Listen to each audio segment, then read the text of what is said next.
You may not know the company Lane Enterprises.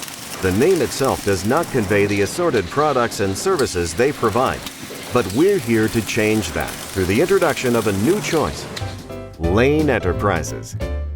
Lane Enterprises was directly derived from Lane Pipe Corporation, the original company name, and was established in 1934 by Raymond T. Lane.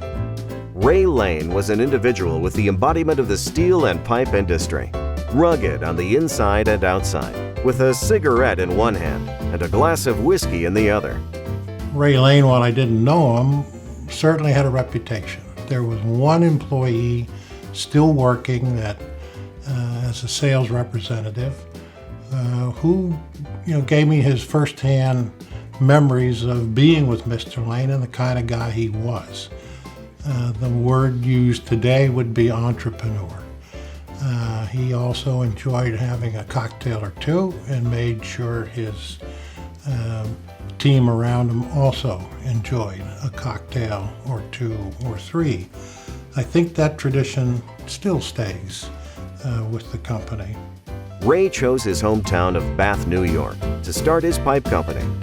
His vision, motivation, and likely a large dose of fear saw a need for highways and railways to use corrugated steel pipe. As they say, the rest is history. There was a mark left by that early days of the company getting on its feet and finding a profitable place in the drainage pipe business that was still present when I arrived.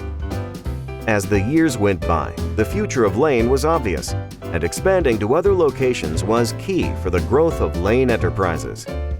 Lane's second location was in Bealton, Virginia in 1951. Stretching Lane's reach to the south was paramount to gain market share in the southeastern portions of the United States. Lane continued their venture and opened additional plants, with the next in Bedford, Pennsylvania in 1957.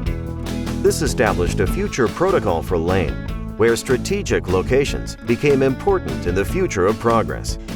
That willingness to change, to be adaptable, to be flexible, always from the point of view of trying to do something that's of value to the customers. 13 years later, in 1970, Lane opens two more plants, one in Ballston Spa, New York, and the other in King of Prussia, Pennsylvania, increasing their market position as a valid contender in the industrial pipe industry. 2 more years go by, and in 1972, Lane establishes and opens their 6th plant. Located in Dublin, Virginia, Lane is now a prominent contender in the industry and expanding.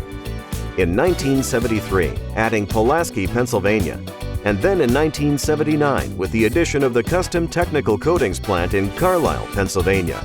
Lane adds technical coatings to their products and services. Additional mills were added to select plant locations throughout the 80s.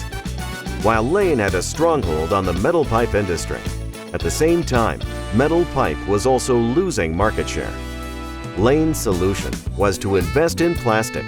A lot of effort had gone into studying plastic, learning about it, trying to gauge our ability to grow profitably in that business before the decision was made to make that kind of sizable investment.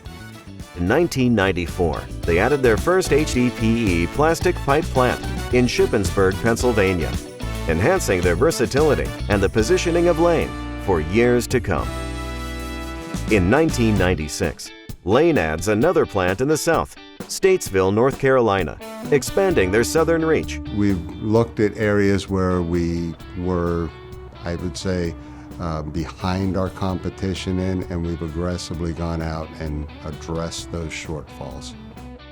As Lane continues their growth into the 2000s, they increase their production capabilities across select plants, adding a second mill in Dublin, Virginia, growing the capabilities of their Shippensburg, Pennsylvania plant, implementing aluminum structural plate in Pulaski, Pennsylvania, and adding a second HDPE plant in Wytheville, Virginia. We've continued to add to our product offering and grow our business through a combination of new facilities and new products.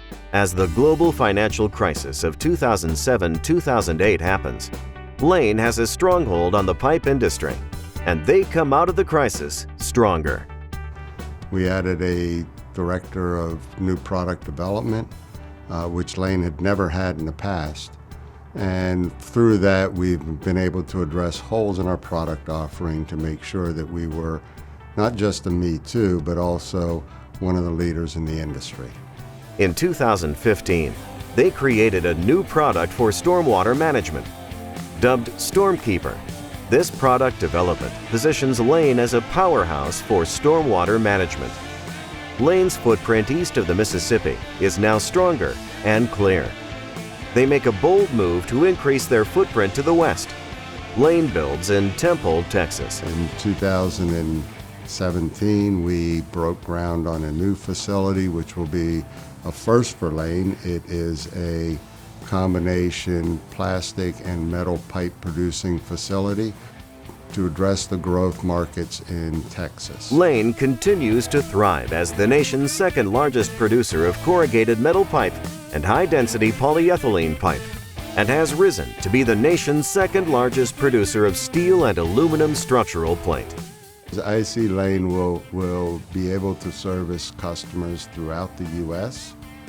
I believe they'll be able to provide them with not only pipe and stormwater products, but also any heavy construction products to complete their projects. If you visit one of Lane's 13 locations, including Lane's corporate headquarters in Camp Hill, Pennsylvania, you can expect to find not only great hospitality, but more importantly, employee retainment. We sort of operate like a family business in that nobody really has a defined job or role. We all help each other where we need to. And that teamwork and support is what really, I think, differentiates Lane from other companies. This is Lane, partnering with you since 1934. The choice is clear. Choose Lane Enterprises.